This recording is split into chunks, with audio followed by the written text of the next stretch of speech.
Greetings, friendos. Reform Stoic, back with another video. So I've been chugging out like 45-minute to 55-minute videos lately. I just have this instinct that's like, keep going. You have to make a 55-minute video, which is not a very good instinct to have for YouTube.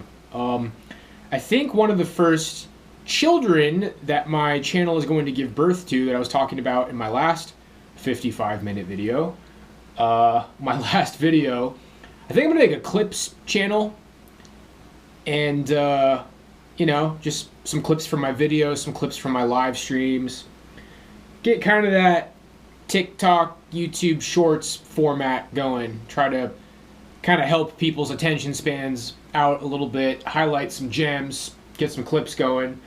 If anybody wanted to help me with that, if anybody wanted to either create your own clip channel, or you could email me clips, perennialstoic@gmail.com, and I'll download the clips and upload them to the channel that I'll eventually get going.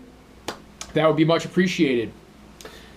But point is, I'm going to try to make this one quick. I think this is a good opportunity to practice making a quick video.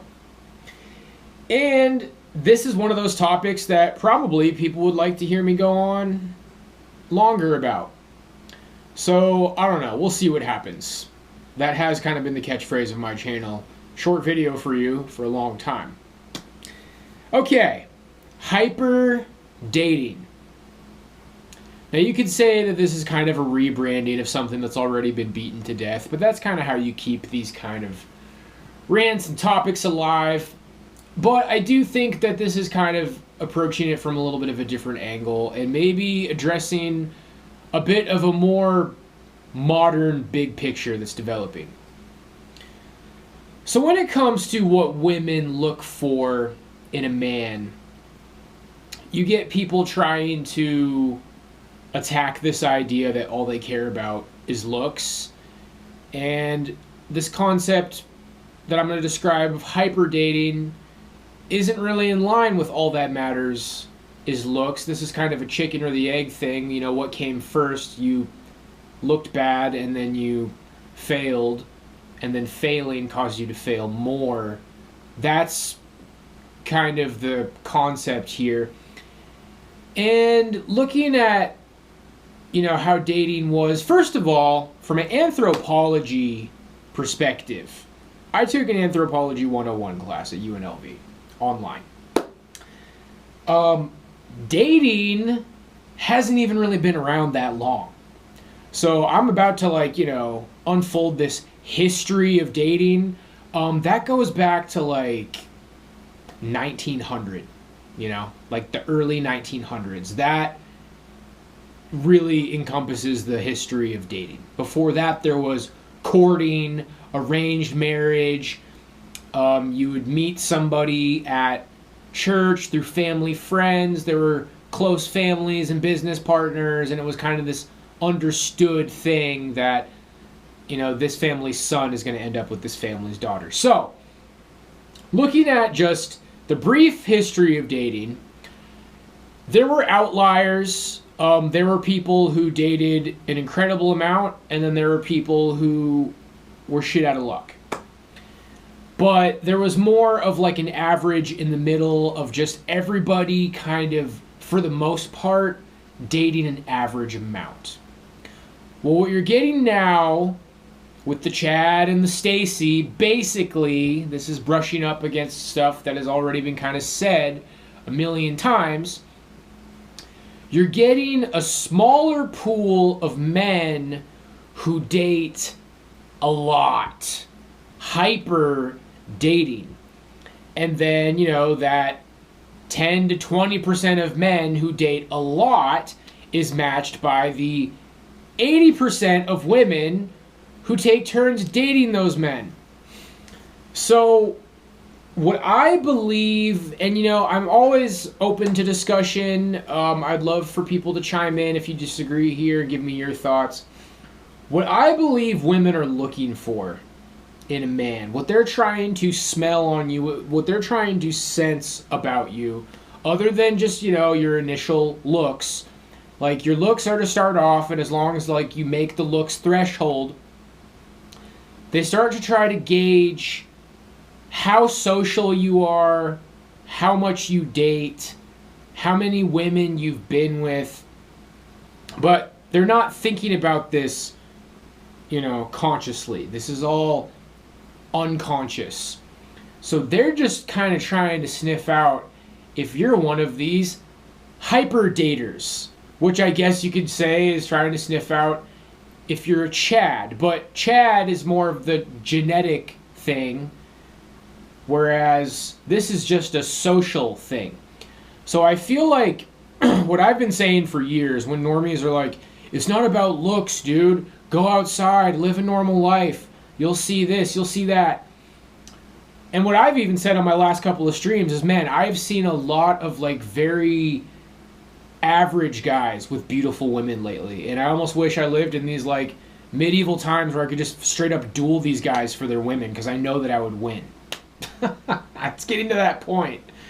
But with these guys, it's not about what these guys are, it's what they aren't. And it's why the B pill, I'm going to start trying not to say that actual phrase because it's a powerful phrase that YouTube apparently doesn't like. The thing about the B pill is that it still stands because it's less about what you are and more about what you aren't, what you can't be. So these guys aren't too short, and they aren't bald, and they aren't ugly. But they're not necessarily like extremely good looking or extremely tall. They just make this threshold by not being too bad, basically. Okay, so I'm spitballing a lot of different ideas, and this happens a lot, this kind of like shotgun thinking, and I start kind of getting lost, and I have to try to kind of like bring it back home, reel it in, so to speak. Well, here's the thing, chuddies.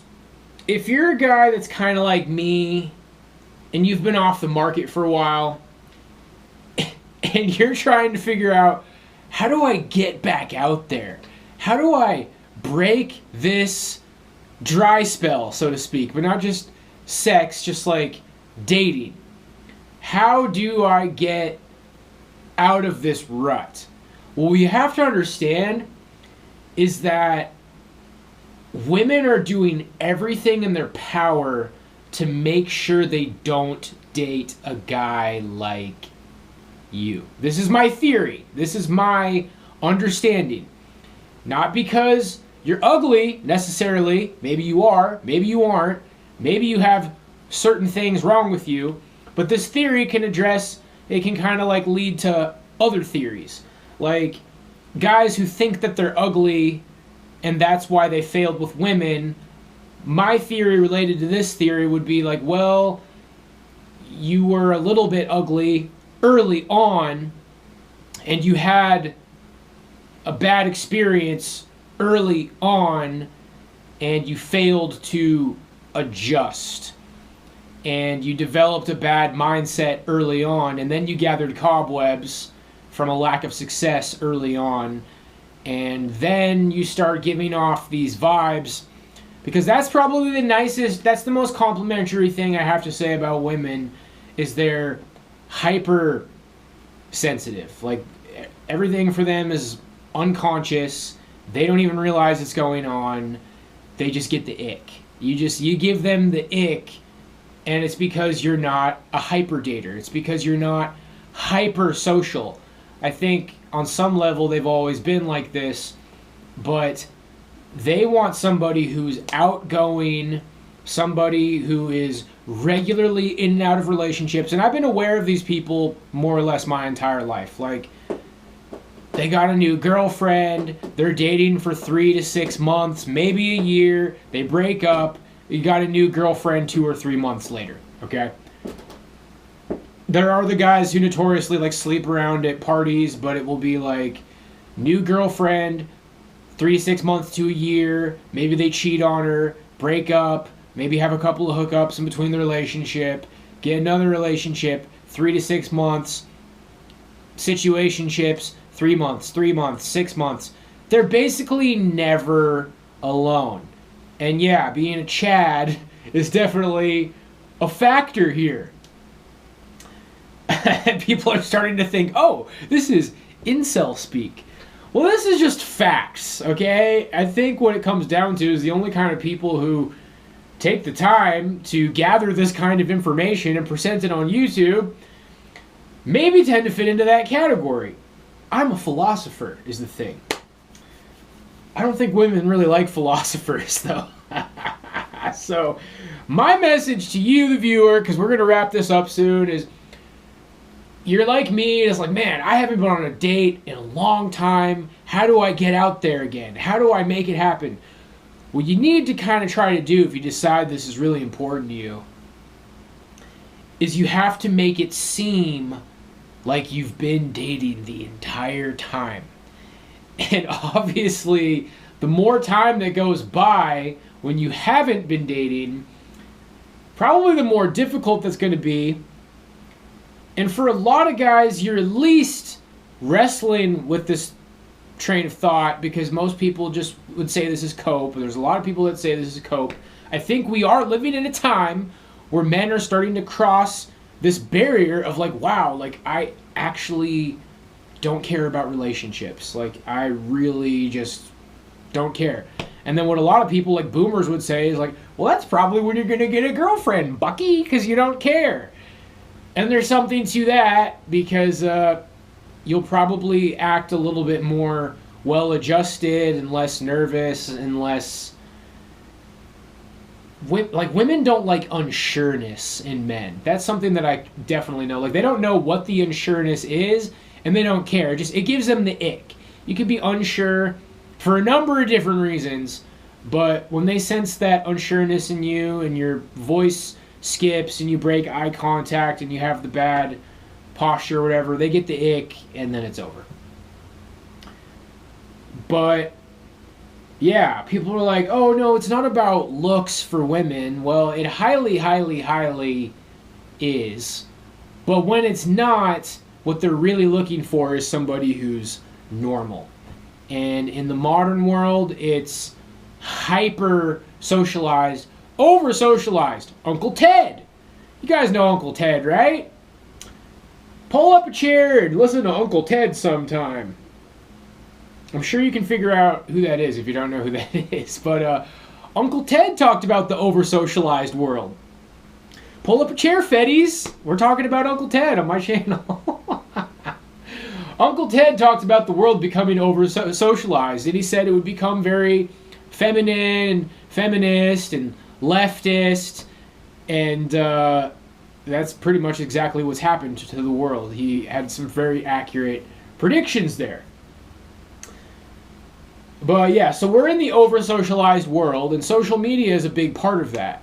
Like, there's no reprieve from the party anymore. Standing around, holding a drink, trying to make comments in a big circle of people. That lasts forever now. And instead of like, oh, I'm going to like really hyper-focus and try to like hide my chud characteristics while I'm at this social event, and then you leave the social event and you're like, wow, I did it. Like I actually made a good impression. People thought I was cool. But then you go online and then you say something chuddy, and it's like you're always in that room. And what we're finding is there's these particular kinds of people who really don't seem to have a problem with that. They really just like socializing all the time. They really just like putting up that mask all the time to always impress people, to always get social brownie points. And, that's because they're hyper-social, over-socialized, and they're very good at virtue signaling with politics, or the politics that a lot of people, more well-adjusted, normal people actually are pretending to have, they actually have. They actually have those virtue signaling politics, and they're the ones setting the bar and, surveilling to see if anybody doesn't have those politics. And those are the kind of people who take part in social shaming and cancel culture because they want to be these, like, hall monitors of the over-socialized world. Like, wow, you said something that you wouldn't want to say in a room full of people. You said it online. Like, you need to be punished. You need to be ostracized. And I think women kind of just tend to go with the flow of society, and this is part of like women want to be safe. You make me feel safe. But you know, there was times in my life, guys, some of the most beautiful women I was with, they told me that I made them feel safe. You make me feel safe. Button down the fucking hatches after you hear that, bro. That's not gonna last. It's not gonna last, boys. But yeah, women have told me, believe it or not, that I made them feel safe. Women want to feel safe.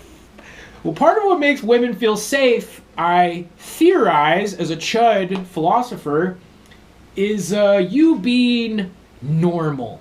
And today's normal is oversocialized, hypersocialized, hypersocializing, hyperdating. So what they're trying to sense about you unconsciously is, do you spend long periods of time alone?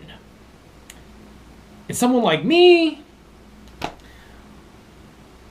well, I've been pretty damn isolated for the last 10 years. So now I think that if I really, really, really wanted to, I know how to hide that. I know theoretically about social norms enough to how I would act to not seem that way. And it's a lot of it is just the basics, guys. Like the nagging, the cool, cocky sense of humor. I've always said that the movie Dazed and Confused actually had really good advice in this regard. Is like, hey man, that girl, she likes you. You like her? You don't want to let her know that she likes you because she'll leave you like that. Sounds stupid, right? Well, that's the way it is. Or what he tells him to say to her is, you say something like, you going to the party? Well, maybe I'll see you there. Or if she offers you a ride, it's like, nah, I got my own ride. Maybe I'll see you there. Sounds stupid, right? Well, it works. Just the basics of PUA. Like, what exactly is that trying to display? The cocky, confident behavior. One of the things that it displays is that you're comfortable being social because you're regularly social, because you're not huddled up in your chud hut getting red pilled on the internet for years straight. Because that doesn't make women feel safe. I want to feel safe. Women want to feel safe, guys. And apparently chud burgers who haven't been social for years don't make them feel safe. They give them the ick. And you're going to have to really think about this. And again, I'd love for people to present alternative theories. A very popular one is that all that matters is looks. Well, I think a lot of guys had a bad hand early on and you failed to adapt. And I think, unfortunately, early social success is a big determining factor in later success. But if you lack success in high school in the beginning of your 20s, that's when you can really PUA max, and it's really just trying to turn into a hyper social normie. And I flirted with that. That was actually kind of how I started reading books. Some of the first books that I started to read were self-help books and PUA books. And then I started reading, I do see kind of like the path from self-help to the occult. Because you'll hear self-help people talk about like the law of attraction, Brent Smith. I came across some of his paid content, and it was like the bulletproof attraction blueprint or whatever, and it's basically was like the law of attraction. It tells you to write your story and believe it about yourself because you're manifesting stuff from believing, and it was kind of all downhill from there. But yeah, to just try to take it home here, women are looking for guys who date all the time. And you think about the life of these guys. This is cope territory. We're in cope territory, guys. I might say something that people see as cope. But you think about it. You think about being one of those guys. It's like, yeah, they have lots of short relationships that involve having a lot of sex with a lot of beautiful women. But there's really not that much time for much else other than, like, you know, their job or going through school, you know, getting their degree, then getting their job. And then a lot of these people eventually get married, I think. But yeah, I don't know, man. Like, being normal. I mean, here's the thing. Women like really, really high status guys. So if you're not normal, you have to go all the way. If you're not normal, you have to become a celebrity. And I tried to do that. And I failed to do that. So I'm just not normal. And if you're just not normal, you look at the women's Fifi's board and you basically give the ick because you're not normal. Because one of my theories is that women just really love normal. Especially when people are saying that not all that matters is looks. Well, what they're looking for in a guy, especially a guy who's not especially tall or not especially good looking or not especially Chad, she'll see you and it's like, okay, well, he's not a freak. He's like okay looking, you know, he's good enough. He meets the threshold. So now what they're looking for is, does this guy have lots of friends? Is this guy really normal? Does this guy go out all the time? Does he talk to lots of people? Has he dated lots of women? Is he a relationship guy who's been in lots of relationships? And it's funny, like when the stuff about the T app came out, there's a lot of guys who are just kind of used to this like Pez dispenser that feeds you the next piece of news that you're supposed to outrage about related to the manosphere. And the T app was kind of the next thing in line. It's like, oh my gosh, these women are talking about us online. No, chuddies. No. They're not talking about you. They're not talking about me. They're talking about the guys that they're dating. And it's designed to warn other women, especially if you're seeing the guy that they were seeing before, which just seems like it was basically what the whole entire app boiled down to, is there was a small, relatively small handful of guys on that app. It's like, there's the ultimate caricature of this guy. He's kind of got a dad bod. He's like 210 pounds, wears sunglasses. He's got like a flat brim hat, and he's got a truck. He kind of like looks a little bit like Ricky from Trailer Park Boys, but with like a flat brim hat, driving a nice truck. A lot of women date that guy, and they hate that guy, but that was the guy that they gave their best years to, and that was the guy that a lot of women want to date for some reason, because he's normal. Because being a guy like that is normal. And when it comes to dad bod, it's like, oh, good news, guys. Women like dad bod. Dad bod is actually in line with the B pill.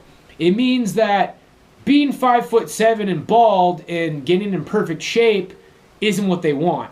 They want a guy who's 6'2" and a full head of hair and a nice smile, nice straight teeth, and a good-looking face, but he's not in shape, because it doesn't matter to be in shape. What matters is what your genetics controls, like your height and your hair and your face. That's all that dad bod means. Dad bod isn't a positive thing at all. If you're an unconventional looking guy and you're working out to try to look better, like, keep doing that. Because this idea like, oh, I better stop working out because women like dad bod. That's not how it works. Dad bod is Chad bod. Never forget that. Never forget that, boys. Never forget anything I taught you in this very important lesson, which we have to end right now because we're hitting the 25-minute mark. So in conclusion, the most important thing to women outside of looks, if you meet their threshold, is that you date a lot. And it falls right into these statistics that everybody has been talking about for a very long time now. 10 to 20% of men are dating about 80% of women. That was reflected in the T app. And you're thinking, man, how do I get back out there? Women don't want to be with a guy who hasn't been out there the entire time. And you're thinking, well, I haven't been out there because I'm not good looking. My theory is that you're not that good looking, and that was a big deal when you were younger, and you failed to adapt and to adjust to that, and you didn't have good experiences, and those bad experiences kind of welded your chud path. It forged your chud path. And women don't want to date a guy who's on a chud path. So for the most part, to have any success in modern dating, you need to come off as something that you're not. People say, be yourself.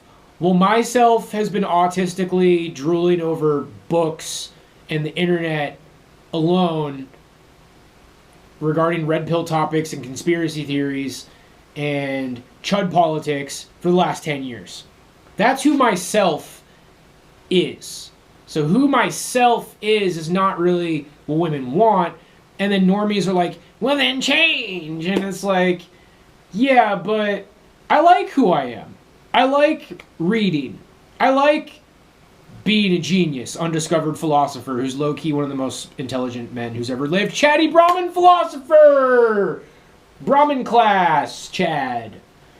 I don't know. I like who I am, and I'm sure there's some girl out there somewhere who wants to date somebody who's not a normie. But for the most part, guys, especially if you just want to like have sex, there's people out there like, oh, dude, it's never been an easier time to have sex. Well, there are guys experiencing that, and those are guys who never stopped having friends, never stopped going to bars, never stopped like hanging out with their high school friends. Like they never changed. It's people who just lived the same social life their entire life. What I experienced, where you go down rabbit holes and you start thinking too much and you have opportunities to make new friends, and then you start analyzing social dynamics and you start realizing like social hierarchy and narcissists and psychopaths, and start becoming spiritual, and women don't like that shit. That's my theory. There are women into spirituality, but oh man, that's a different topic entirely. I said a little bit about that on my stream the other day. You guys have heard me talk about spirituality a lot. You know, karma involves how you act, how you treat people. What Jesus taught involves how you act, how you treat people. When it comes to how you treat people, I do see a lot of women playing the victim and saying that they've dealt with a lot of narcissists, but I just don't ever really see these spiritual women putting an emphasis on the importance of how you, specifically they, treat people. Like, here's my spiritual practice. My spiritual practice involves trying to not judge and trying to be good to people and trying to be nice and trying to have high ethics. No, women are usually like, with the law of attraction, you can attract things in your life. I attracted money and status and Chad and a car and, like witchcraft, divination, tarot cards. Like, ooh, am I going to get Chad and everything I want in the future? And law of attraction, I want a regular guy who hyperdates. It's always like what they can get and kind of material stuff. Prove me wrong, point me in the direction of a woman who's always talking about the importance of being nice to people and how it's important for them and their spiritual practice to be nice to people. Because I think a lot of the nature of women is to judge people. And the nature of spirituality, according to Jesus Christ, is not to judge people. So if women's nature is to judge people and the nature of spirituality is not to judge people, well then I guess theoretically it would be impossible for women to actually be spiritual. But anyway, it was really hard for this video to be half an hour. Okay, you guys, God bless you. And if you're a chud, try not to worry about it. You might die alone. Nobody else will say that to you. You probably have a better shot than me. But you know what, guys? When you see what the game is for what it really is, it's just like, damn, bro, like, I'm being punished that I'm not a normie. And if that's not it, it's probably just because I'm not Chad. You're not Chad, and you're not a normie. Is that really so bad? Like, I think it's kind of awesome. And that's why I'm trying to get people into spirituality and theology and the occult, because it's like, you might as well start trying to figure out the mysteries of life, because women, you give them the ick. Icky, reading books. Icky, knowing more than all the chads they've been with. Ew, gross. Smart. Ew, stinky. Uh-oh, stinky. Okay, God bless.